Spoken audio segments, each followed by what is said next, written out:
Hi, this is Jesse from Milsig, and I'm going to take you through the new M17 Maintenance Kit. We have put together a kit for you designed specifically with all of the major wear components built into it. The only thing you might want to check before you purchase this is to see if you have a loose or a bent bolt guide pin. That's the only thing not added onto the product that you might want, but it's not super common for it to happen, so there's a good chance that you don't need this. That's why we didn't include it. But what we did include are all of the almost definitely worn parts. We're talking about main O-rings, we're talking about bumpers, those kind of things. And we also added some of the new parts that we've been working on over the last couple months. At Milsig, we try to strive to improve our product constantly, and we have come up with a few things that will increase the performance and reduce the maintenance that you might have to do in a given season.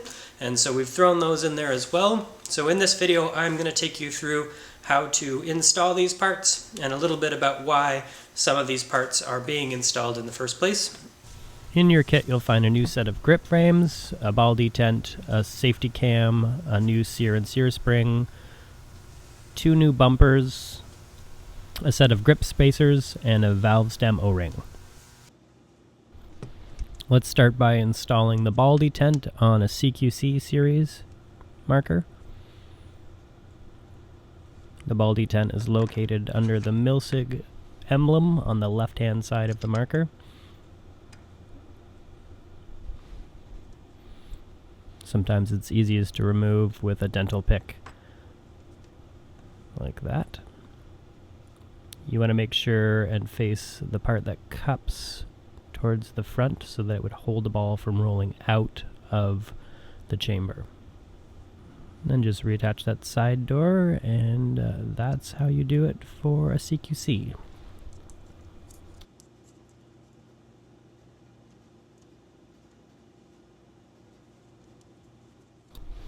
Almost the same on a CQC or DMR. Basically, you're just removing the side badging. It's still on the left-hand side, but it says Milsig, and some say M series, some say M17, depending on when you got yours. And once you remove the 2 screws, you have access to the detent, the same as on the CQC. Once again, dental pick.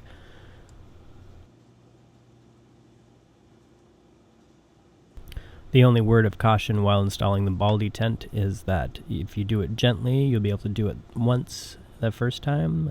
If you do it hard, you'll end up pushing it into the chamber, and then you'll need to fish it out of the magwell and try it again. Next, let's move on to upgrading the grip components. Start out by taking your 2.5mm Allen key and removing the safety.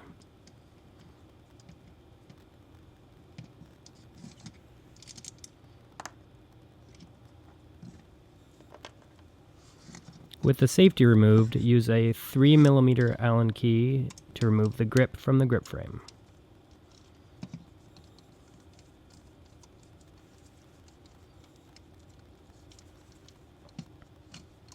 Be careful not to lose the safety detent or safety detent spring when you remove the grip. These parts are located in the bottom of the grip frame and easily lost. Now take your Phillips screwdriver and remove the last remaining screw holding the 2 halves of the grip frame together, and then pop it in half. Don't worry about keeping track of the components in this stage. I will show you where all of them go. However, make sure you do remove all components from the polymer grip frame, as you're going to need some of them, and I'll show you which ones to discard. But you do not need the polymer, so discard that now. Next, take the half of the grip frame with the trigger frame. You will not need the safety cam. You will also not need the spring for the sear, and you will not need the sear. The rest of the components you'll reuse, and you'll add the components from the new kit. Start rebuilding it by adding the grip nut and then the safety cam, screw facing up. Now place the small pin in the sear location, and then any other pin in the bottom sear location. It's the sear stop. Then you can put in the new sear spring. And then go ahead and put the trigger in its position. and then the trigger spring. And then the last two pins are the full auto pins. They go between the top of the little trigger where that little silver piece is and the bottom of the sear. You want to try to keep these vertical. If they're leaning one way or another, when you try to put the grip halves together, it won't snap into place. Now go ahead and put the other half of the grip frame together. Make sure it's all the way together, and then assemble it the opposite of how you disassemble it.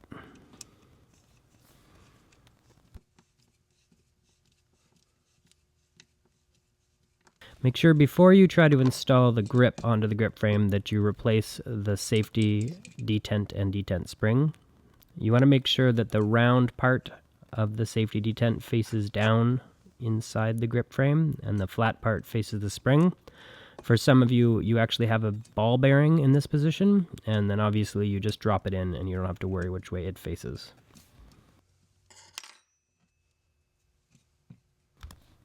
With the flexibility built into this new polymer, I find sometimes it's easier if you squeeze together the part where the grip attaches to the grip frame before you try to slide the grip over it and then install it from there.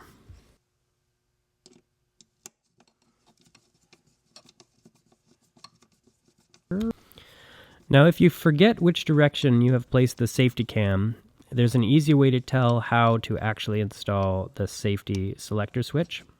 If you look inside on the right-hand side of the grip, there's a little tiny notch cut into the safety cam, and it points in the direction that your safety selector switch should point.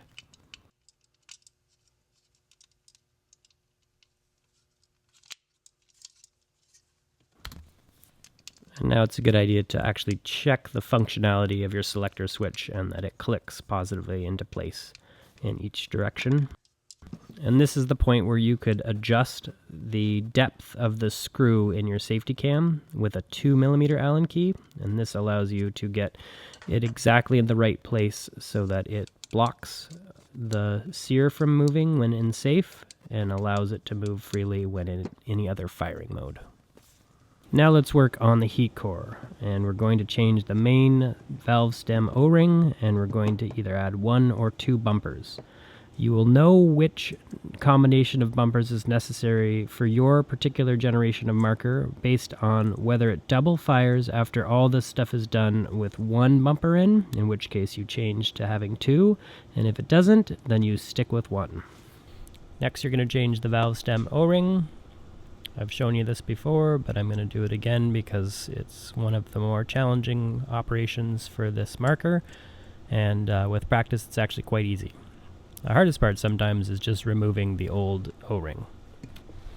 The trick to installing a main O-ring that I found is that if you take the O-ring and squish it in half like this, and then you bend it in half again, you end up with kind of a U-shaped piece.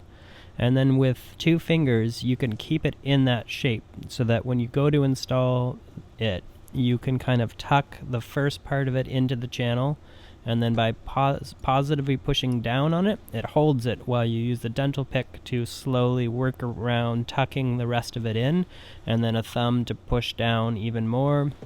When you get near the end, and then you start to use the dental pick to push it down, and it kind of just pops into place, and then you just gently be sure that it's all the way tucked in like that, and you're good to go. Once again, you can't over oil this part, so pour some oil in, circle it around, pour some more oil in. You need this O-ring really oiled.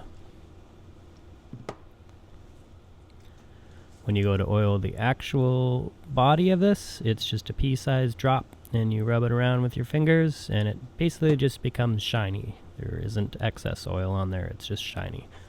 And there you go. And lastly, we're going to install the grip frame spacers, and this is after you've got your grip frame mostly installed, excluding the last bolt. You just tuck each spacer in between where the magwell and the grip frame meet, and that fills the gap in. Sometimes your marker needs a little love at this point. With a little bit of corrosion built up on the bolt, this one's a little sticky. The addition of these spacers allows the grip frame to be held precisely where it needs to be, which helps with trigger tuning and essentially keeps your marker perfectly aligned internally, which allows it to function even better than it normally does. Now all that's left is basically going over the marker and retightening all of your screws to be sure that after a season of play there isn't anything left loose. Alright, well that's that. Thanks for watching this video. I hope you got what you needed out of it and are able to confidently install the parts into your marker for the maintenance kit, and I hope to see you out in the new season. This has been Jesse from Milsig, and thanks for watching our videos.